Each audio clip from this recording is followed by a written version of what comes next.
નમસ્કાર, હું હર્ષ. આજના વિષયમાં આપણે જાણીશું કે કૃષિ ઉડાન યોજના વિશે, કે આ યોજનામાં ખેડૂતોને શું લાભ મળી રહ્યો છે. વાત કરવામાં આવે, કેન્દ્રીય નાણાં પ્રધાન નિર્મલા સીતારમણે કૃષિ ઉડાન યોજના શરૂ કરવા માટે 2020-21 માટે કેન્દ્રીય બજેટ રજૂ કર્યું હતું. આ કૃષિ ઉડાન યોજના 2024માં ખેડૂતોને કૃષિ પેદાશોના પરિવહન માટે સહાય પૂરી પાડવામાં આવશે. આ યોજના હેઠળ દેશના ખેડૂતોના પાકને ખાસ વિમાન દ્વારા સમયસર એક જગ્યાએથી બીજી જગ્યાએ પહોંચાડવામાં આવશે. આ સાથે ખેડૂતોનો પાક યોગ્ય સમયે બજારમાં પહોંચાડવામાં આવશે, જેથી ખેડૂતોને તેમના પાકના સારા ભાવ મળી શકે. જો તમે પણ આ યોજનાનો લાભ મેળવવા ઈચ્છો છો તો અહીં તમને અમે જણાવીશું કે કૃષિ ઉડાન યોજના શું છે. કૃષિ ઉડાન યોજનાની યોજના 2024 વિશે સંપૂર્ણ માહિતી આપવા જઈ રહ્યા છે. કેન્દ્રીય નાણાં મંત્રી નિર્મલા સીતારમણજી આંતરરાષ્ટ્રીય રાષ્ટ્રીય માર્ગો પર અને નાગરિક ઉડ્ડયન મંત્રાલયની મદદથી આ યોજના શરૂ કરી રહ્યા છે. આ યોજના હેઠળ કેન્દ્ર રાજ્ય સરકારો અને એરપોર્ટ ઓપરેટરો તરફથી રાહતના સંદર્ભમાં પસંદગીની એરલાઇન્સને નાણાકીય પ્રોત્સાહનો આપવામાં આવી રહ્યા છે. કૃષિ ઉડાન યોજના 2024 હેઠળ દૂધ, માછલી, માંસ જેવી નાશવંત વસ્તુઓનું હવાઈ પરિવહન દ્વારા શક્ય તેટલી વહેલી તકે બજારોમાં પહોંચાડવામાં આવશે. કૃષિ ઉડાન યોજનાનો પ્રારંભ. કૃષિ ઉડાન યોજના 1 ફેબ્રુઆરી 2020ના રોજ કેન્દ્રીય નાણાં પ્રધાન નિર્મલા સીતારમણ દ્વારા શરૂ કરવામાં આવી.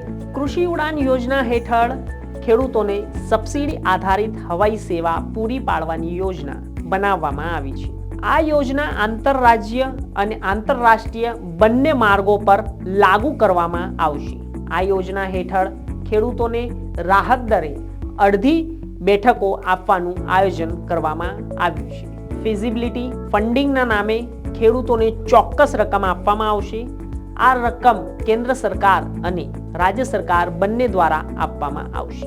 કૃષિ ઉડાન યોજના હેઠળ નાશવંત અથવા ટૂંકા સેલ્ફ લાઈફ કૃષિ ઉત્પાદનોની નિકાસ કરી શકાય છે. કૃષિ ઉડાન યોજના હેઠળ કૃષિ ઉત્પાદનોના હવાઈ પરિવહન માટે 53 થી વધુ એરપોર્ટોને જોડવામાં આવ્યા છે. કૃષિની સંબંધિત ચીજવસ્તુ માટે ફ્લાઇટ એરપોર્ટ પસંદ કરવામાં આવ્યું છે.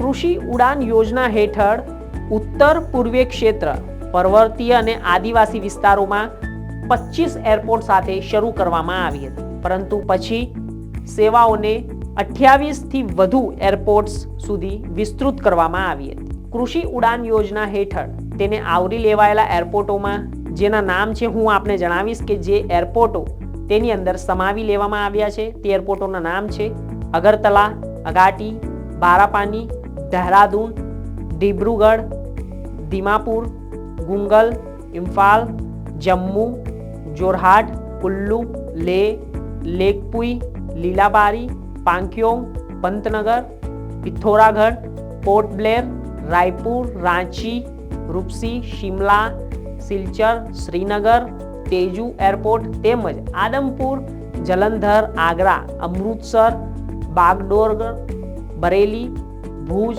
ચંદીગઢ, કોઈમ્બતુર, ગોવા, ગોરખપુર, હિડોન, ઇન્દોર, જેસલમેર, જામનગર, જોધપુર, કાનપુર, જાલંધર, કોલકાતા, નાસિક, પાટણકોટ, પટના, પ્રયાગરાજ, પુણે, રાજકોટ, તેજપુર, ત્રિચી, ત્રિવેન્દ્રમ, વારાણસી, વિશાખાપટ્ટનમ જેવા એરપોર્ટોનો સમાવેશ કરવામાં આવ્યો છે.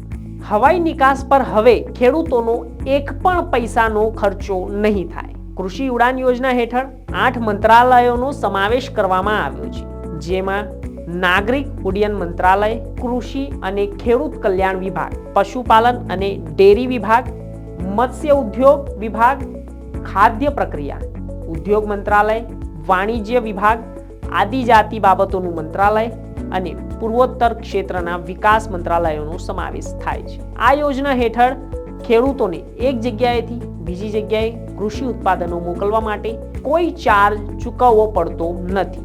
આ યોજનામાં અરજી કરવા પર ખેડૂતોને landing, parking, terminal, navigation landing charge અને રૂટ નેવિગેશન ફેસિલિટી ચાર્જમાંથી મુક્તિ આપવામાં આવે છે.